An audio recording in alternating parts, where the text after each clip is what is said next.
봉사를 그렇게 바라보면서 무슨 생각하세요? 저거 빨리 이렇게 잘 거쳐져서 잘 걸으면 되지. 목사님은 무슨 생각하기는 무슨 생각해요? 근데 여러분, 저는 하나님께서 그렇게 우리에게 계단을 바라보면서 뭔가를 생각하게 하기를 원하신다는 그런 마음이 듭니다. 저는 계단 공사를 하면서 어떤 기도를 하게 되냐면, 하나님, 이 계단을 올라오는 모든 사람들이 천국문에 들어가는 그런 복을 경험하게 해 주십시오. 하나님, 이 계단을 올라와서 성전에 들어온 하나님의 백성들이 활짝 열린 복의 문을 경험하게 해 주십시오. 저들이 묶였거나 닫혔던 것들이 있으면 하나님 다 활짝 열려지게 해 주십시오. 이 문을 오르내리면서 하나님, 저들이 풍성한 꼴을 먹고 마시게 해주시고, 그래서 정말 만족한 은혜가 있기를 하나님 바랍니다. 저는 계단 공사를 하면서 내내 그런 기도를 하고 있습니다. 여러분 어떠세요? 그런 간절함들이 우리에게 있을까요? 우리는 주로 그렇게 생각합니다. 정말 하나님을 향한 큰 믿음이 있다면 하나님이 다 해주시니까 걱정하지 말고 그냥 있으라고.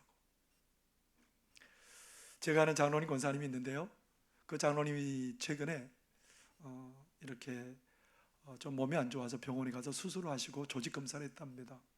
조직 검사를 했는데 그 병원에서 다시 큰 병원으로 가라고 그래서 지금 준비를 하고 있답니다.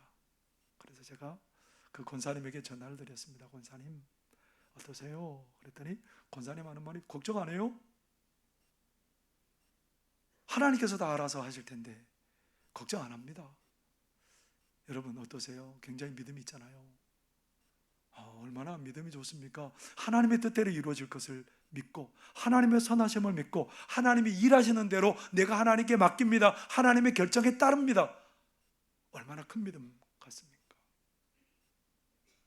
근데 여러분, 하나님께서 이런 병을 통해서 이 병 때문에 죽을 수도 있고 나을 수도 있고 건강해질 수도 있습니다. 그런데 여러분, 하나님께서 단지 이 병에서 치료받고 회복되는 것에만 관심을 두라고 그렇게 우리에게 요청하실까요? 아닙니다. 이 병을 통해서 하나님, 이제는 더 믿음으로 성숙하게 해 주십시오. 하나님, 이제는 세월을 아끼는 삶을 살게 해 주십시오. 이제는 하나님이 뭘 원하고 뭘 기뻐하는지 그것을 따라 행하게 해 주십시오. 하나님, 이제는 선한 청지기로 살게 해 주십시오. 치료받고 치료받지 않고 문제보다는 하나님께 이렇게 간절한 기도의 모습으로 나아가기를 하나님은 바라시고 있다라는 겁니다. 그냥 우리는 하나님의 뜻대로 해주세요, 하나님이 하시는 대로 그냥 따르겠습니다, 그게 큰 믿음이라고 우리는 생각하지만 다시 한번 우리가 그 믿음을 살펴볼 필요가 있다라는 겁니다. 남유다 히스기야 왕이 중병이 들었습니다.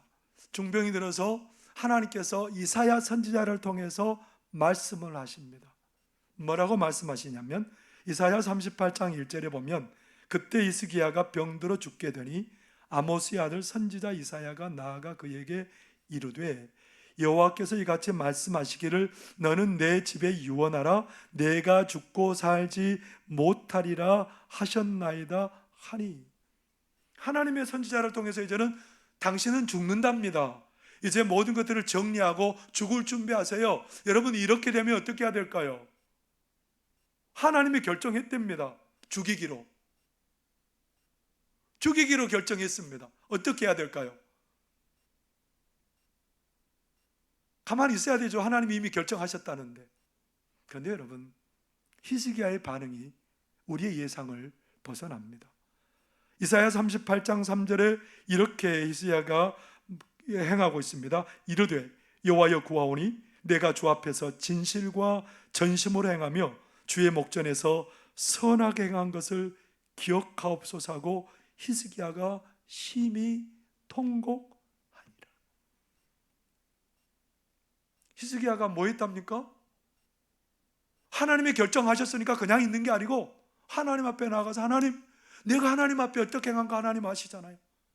우리 아버지 아하스가 우상을 섬기고 이 백성들을 잘못된 길로 인도해 갔지만 하나님, 저는 산당을 제거하고 우상을 없애고 이스라엘 백성들이 섬기는 그 놋뱀을 부셔버리고 오직 이스라엘 백성들이 하나님 바라보게 하는데 내가 열과 성을 다했습니다 하면서 통곡하고 옵니다.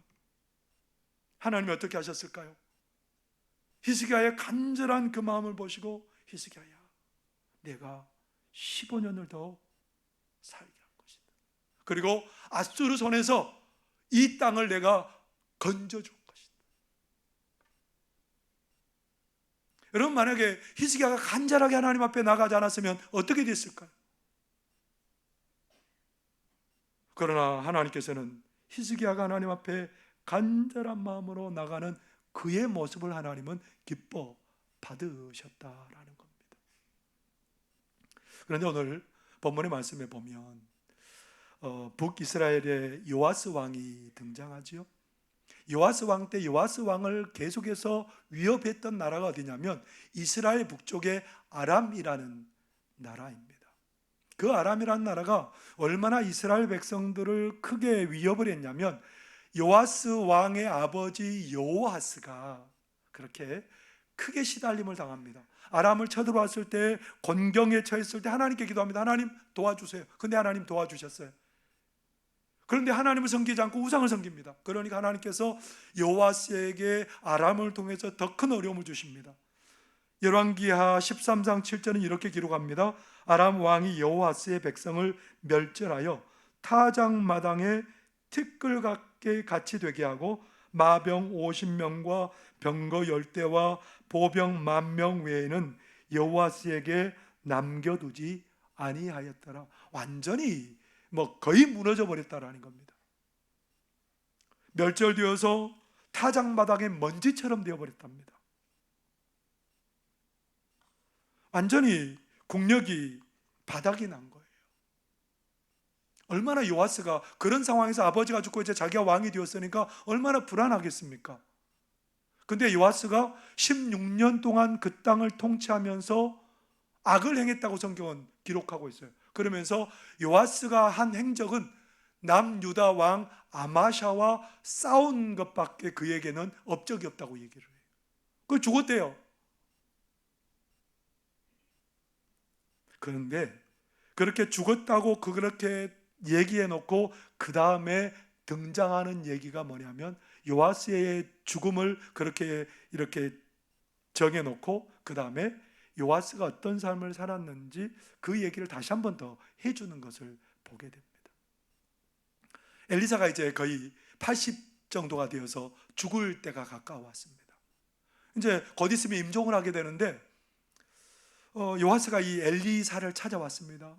뭐라고 말하면 내 아버지요, 내 아버지요. 이스라엘의 병거와 마병이 하면서 눈물을 주룩주룩 흘리면서 막 울고 있습니다. 그때 엘리사가 임금님 가서 활과 화살들을 가져오십시오. 아니, 선지자라 그러면 왜 활과 화살들을 가져오라고 그래야 돼요? 선지자라면 왕에게 뭐라고 얘기해야 맞는 걸까요? 뭐라고 얘기해야 될까요? 임금님 가서 율법책을 가져오세요. 그래야 되잖아요. 근데 엉뚱하게 엘리사가 활과 화살들을 가져오라는 겁니다. 그러면서 임금님 활을 잡으세요. 그랬더니 임금이 활을 잡으니까 엘리사가 임금의 손 위에 자기 손을 얹습니다. 무슨 말이에요? 하나님의 능력이 임금님 가운데 함께 하십니다. 그리고 동쪽 창문을 여세요. 활을 쏘세요. 그러면서 활을 쏩니다. 엘리사가 그때 뭐라고 말하냐면 오늘 본문 17절의 말씀이죠. 이르되 동쪽 창을 여소사여 곧 열매 엘리사가 이르되 쏘소서 하는지라 곧 쏘매 엘리사가 이르되 이는 여호와를 위한 구원의 화살 곧 아람에 대한 구원의 화살이니 왕이 아람 사람을 멸절하도록 아벡에서 치리이다 하니라. 자기 나라를 아버지를 괴롭혔고 이 나라를 풍비박산 낸 그 아람을 완전히 멸절하도록 칠 수 있는 절호의 기회가 왔습니다. 선지자를 통해서 하나님 말씀해 주셨어요. 화살들을 잡으세요. 임금님, 화살들을 잡았습니다. 땅을 치세요. 땅을 3번 친 거예요.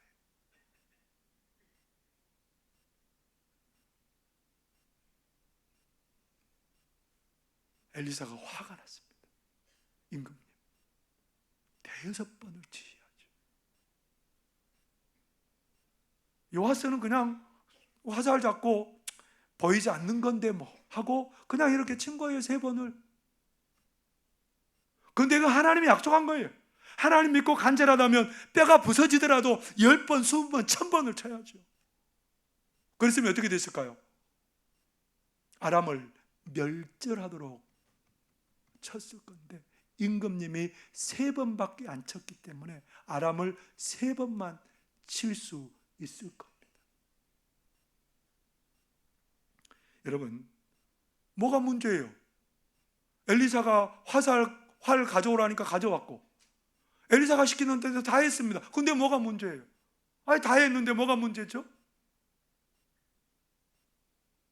단 하나의 문제는 그에게 하나님을 믿는 간절함이 없었다라는 겁니다. 간절함이 없었던 거예요.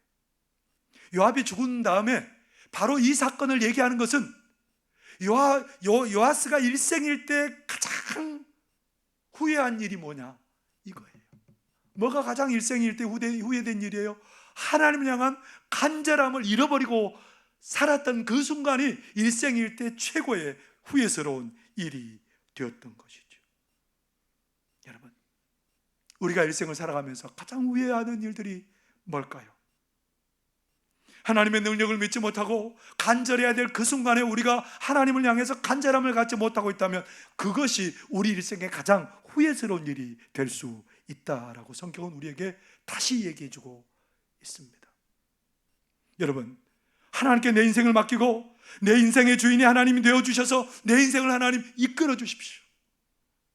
하나님 주세요. 내 자녀를 하나님 이끌어 주세요. 내 가정을 이끌어 주세요. 내 사업을 하나님 이끌어 주세요. 여러분, 얼마나 하나님 앞에 간절히 매달리셨습니까? 우리가 하나님 앞에 정말 매달리고 하나님을 삼하고 간절해야 될 우리들이 얼마나 간절하게 하나님께 나아가고 있습니까? 오늘 내가 간절한 순간에 간절하지 못할 때에 우리 인생의 가장 후회스러운 일을 만들 수 있다라는 겁니다. 오늘 하나님을 향해 갈망하지 못한 요아스의 삶에 어떤 일이 벌어졌을까요? 오늘 열왕기하 13장 25절에 이렇게 기록하고 있습니다.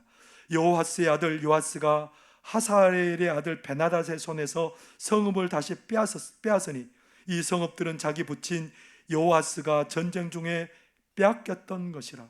요아스가 베나닷을 3번 쳐서 무찌르고 이스라엘 성읍들을 회복하였더라. 몇 번 무찔렀다고요? 누가 약속한 겁니까? 엘리사를 통해서 하나님이 약속한 거예요. 만약에 요아스가 손이 부서져도 간절하게 땅을 쳤다면 어떤 일이 벌어졌을까요? 그들을 위협했던 아람을 멸절하도록 치게 되었을 겁니다. 요아스는 뒤에 두고두고 후회했을 거예요. 내가 왜 그때 그랬을까? 내가 왜 그때 그렇게 간절함을 가지고 그렇게 치지 못했을까? 그거에 대해서 요아스는 일평생 두고두고 후회의 삶을 살았을 겁니다. 다른 게 문제가 아니고 우리가 살면서 간절함을 잃어버리면 그것이 우리의 삶에 큰 후회로 남을 수 있다라는 겁니다. 그러나 오늘 요아스와는 달리 하나님을 향한 간절함을 가진 한 사람의 생애가 오늘 소개되고 있습니다. 누구입니까? 엘리사입니다. 엘리사는 엘리야를 통해서 부름을 받죠. 엘리야가 얼마나 능력이 있는 선지자냐면 우상이 가득한 그 땅을 그렇게 영적으로 되돌려 놓으려고 능력 있게 역사했던 사람이 엘리야입니다. 갈멜산의 그 대결을 승리로 이끈 사람이 엘리야예요. 그 엘리야가 엘리사를 불렀습니다. 엘리사 외에도 많은 선지 생도들이 있었어요. 그렇게 이제 엘리야와 어느 정도 동행을 하고 지내다가 엘리야가 하나님께서 부르신다라는 그런 마음을 받은 거예요. 그래서 뭐라고 엘리사에게 말하냐면, 엘리사야, 너는 여기 길갈에 머물러 있어라. 나는 베델로 올라가련다. 그러니까 뭐라고 엘리사가 반응을 했을까요? 열왕기하 2장 1절 2절에 보면 이렇게 말씀합니다. 여호와께서 회오리 바람으로 엘리야를 하늘로 올리고자 하실 때에 엘리야가 엘리사와 더불어 길갈에서 나가더니 엘리야가 엘리사에게 이르되 청하건대 너는 여기 머물라. 여호와께서 나를 베델로 보내시느니라 하니 엘리사가 이르되 여호와께서 살아계심과 당신의 영혼이 살아있음을 두고 맹세하노니 내가 당신을 떠나지 아니하겠나이다 하는지라. 이에 두 사람이 베델로 내려가니. 길갈에서 뭐라고 말해요? 너는 여기 머물러 있어라. 엘리야만 말한 게 아니고 다른 그 선지 생도들이 와가지고 뭐라고 말하냐면, 당신의 스승님을 괴롭히지 마세요. 그냥 스승님이 얘기하는 대로 여기에 그냥 있으세요. 막 사람들이 많이 몰려와가지고 신학생들이 그렇게 얘기를 하니까. 그러지만 뭐라고 말해요? 하나님을 두고 내가 맹세하는데 나는 절대로 선생님을 떠나지 않을 거다. 왜냐하면 내가 이 모습 이대로는 이렇게 우상 숭배가 가득하고 영적으로 이렇게 타락한 이 백성들을 살릴 방법이 없는 거예요. 방법이 없어요. 그래서 간절하게 그렇게 마음이 간절합니다. 스승을 따라가는 거예요. 베델로 올라갔는데 또 거기서 그냥 멈추라는 거예요. 여기 있어라, 나 다른 데로 올라갈란다.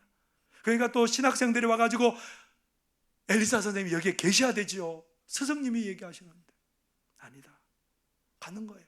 여리고까지 갔습니다. 또 거기서도 말립니다. 이 정도 됐으면 여러분, 사람이면 말 좀 들어야 되잖아요. 스승도 말리고 신학생들도 말리는데 말 좀 들어야 되지요. 포기하고 그냥 주저앉아야 되죠. 근데 끝까지 갑니다. 여단강을 건넜습니다. 엘리야가 엘리사에게 묻습니다. 뭐라고 물었을까요?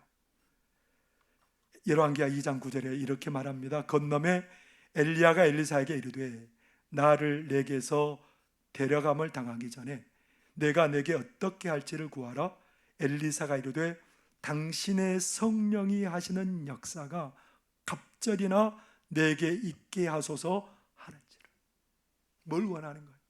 성령의, 선생님이 가지셨던, 누리셨던 성령의 능력의 갑절을 나에게 임하게 해주시기를 바랍니다.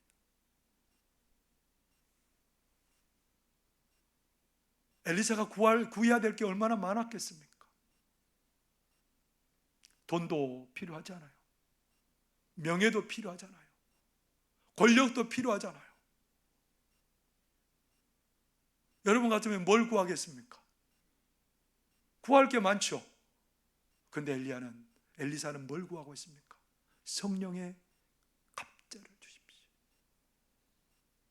그 놀라운 간절함이 그에게 묻어나는 거죠. 하나님, 성령의 갑절이 임해야, 스승에 임하셨던 성령의 갑절이 임해야 내가 이 시대를 하나님 복되게 살아갈 수 있을 것 같습니다. 어떻게 됐을까요? 성령의 놀라운 역사가 그때부터 시작이 됩니다. 여리고 땅을 고치게 되고요, 나중에 모압과 전쟁을 하게 되는데 이스라엘 백성들이 기갈 중에 다 죽게 생겼습니다. 물이 없어가지고 군사들도 짐승들도 목말라 죽게 됐는데 엘리사를 불러서 요청을 하는데 엘리사가 골짜기에 전부 다 천을 파라는 거예요. 구덩이를 파라는 거예요.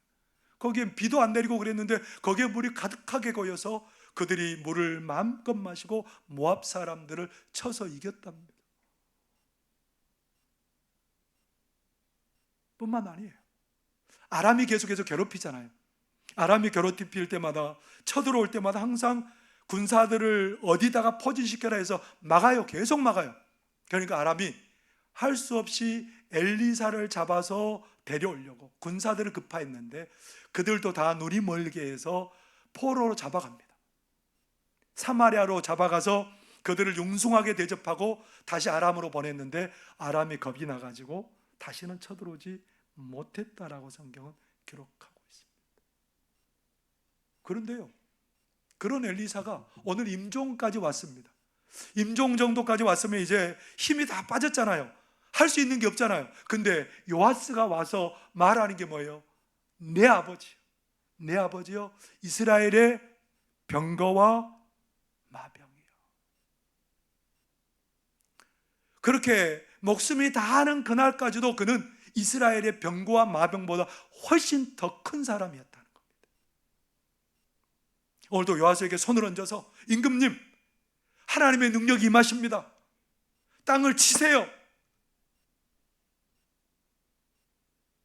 뭐가 다르게 만든 거예요? 그 당시 많은 하나님의 사람들이 있었는데 그 사람들과 엘리사가 다른 게 뭐예요? 단 하나 차이점이 있는 거죠. 간절함입니다. 뭐가 차이를 만드는 걸까요? 하나님을 믿고 하나님을 향해서 내가 얼마나 간절히 살아가느냐, 여기에 한 사람의 삶이 전혀 달라질 수 있다라는 겁니다. 하나님이 알아서 하시겠지, 이건 간절함이 아니에요. 하나님을 믿고 간절히 매달리는 거죠.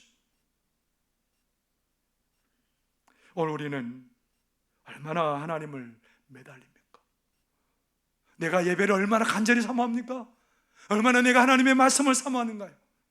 얼마나 기도의 자리를 사모하고 성령의 인도하심을 내가 사모하며 살아가고 있습니까? 하나님, 나는 은혜 없이는 안 됩니다. 목마른 사슴이 시내 물을 찾아 갈급함 같이 우리가 얼마나 그 하나님을 갈급하게 찾고 또 찾고 또 찾고 사모하고 살아가는지 오늘 우리에게 묻고 있다라는 겁니다. 정치, 경제, 사회, 문화적 모든 게 위기입니다. 여러분, 그게 위기라고 생각하십니까? 그게 위기가 아니고 우리가 하나님을 간절히 찾지 않는 게 위기입니다. 존 메가더 목사님은 자족 연습이라는 책에서 이렇게 말합니다. 잘못된 상황 때문에 망하는 사람은 적으나 잘못된 대응으로 망하는 사람은 매우 많다. 여러분, 믿음이 좋은 사람이나 믿음이 없는 사람이나 다 때로는 어려운 상황을 만날 수 있다는 말입니다. 그런데 그의 대응이 어떠하느냐에 따라서 그 사람의 삶이 달라져요. 하나님 향한 간절함으로 대응하지 못하면 그 사람의 삶은 무너진다는 겁니다. 그러나 잘못된 상황, 어려운 상황일지라도 하나님 향한 간절한 믿음으로 하나님 앞에 대응하는 그 인생은 오히려 하나님 앞에 든든히 서는 역사가 일어나게 될 줄 믿습니다. 왜요? 왜 우리가 하나님 앞에 간절해야 될까요? 우리 하나님은 독생자 외아들 예수님을 나를 위해 주실 만큼 나를 사랑하세요. 여러분을 사랑하세요. 모든 것을 아낌없이 주기를 원하는 게 우리 하나님의 마음입니다. 그 하나님 앞에 간절함을 갖지 못하는 게 불신앙 아닐까요? 시편 기자는 시편 81편 10절에 하나님을 신뢰하며 이렇게 고백하고 있습니다. 나는 너를 애굽 땅에서 인도하여 낸 여호와 내 하나님이니 내 입을 크게 열라 내가 채우리라 하였으나. 상상할 수 없는 일을 일으키신 하나님입니다. 그 하나님을 향해서 간절한 마음으로 입을 크게 열 때 우리 하나님께서 어떻게 하시겠다는 거예요? 채우리라. 입을 크게 열라 내가 채우리라. 우리 하나님의 약속이에요. 하나님 우리에게 약속하셨어요. 마태복음 7장 11절에 뭐라고 말씀하십니까? 너희가 갈지라도 좋은 것으로 자식에게 줄 줄 알거든 하물며 하늘에 계신 너희 아버지께서 구하는 자에게 좋은 것으로 주시지 않겠느냐. 아무리 악한 아버지라도 자식이 떡을 달라고 하면 돌덩이 줄 아버지 없답니다. 아무리 악한 아버지라도 자식이 생선을 달라고 하는데 뱀을 집어줄 아버지가 없답니다. 악한 아버지도 자녀에게 가장 좋을 거 주시는데 완전하신 사랑의 하나님 아버지, 그 아버지는 우리에게 어떻게 하시겠나 하는 거예요. 가장 좋은 것 중에도 최상의 것을 간절히 구하는 자에게 주실 줄 믿습니다. 사랑하는 성도 여러분, 우리에게 간절함이 있습니까? 이번 창립기념주일과 추수감사주일이 우리 감사를, 간절함을 회복하는 그런 은혜가 있게 되기를 바랍니다. 이번 다니엘 기도회가 우리의 삶의 간절함을 회복하는 그런 기회로 삼으시기를 바랍니다. 하나님을 간절히 갈망하며 나아가는 그 인생마다 하나님이 세우시고 든든히 하시고 복되게 하실 줄 믿습니다. 하나님을 갈망하시는 그런 우리 성도님들이 다 되시기를 바랍니다. 기도하겠습니다. 사랑하는 하나님 아버지, 고맙고 감사합니다. 여호와를 간절히 찾게 하여 주옵소서. 하나님을 믿는 자는 하나님이 계신 것을 고백하고 하나님이 상 주시는 이심을 고백하며 간절한 마음으로 하나님 앞에 나아가는 줄 믿습니다. 우리 모든 송악에 속한 성도들이 믿음으로 간절함을 갖게 하여 주시고 그 간절함으로 하나님을 경험하는, 풍성하시고 부유하신 하나님을 경험하고 고백하는 그런 은혜 있게 하여 주옵소서. 예수님 이름으로 기도하옵나이다. 아멘.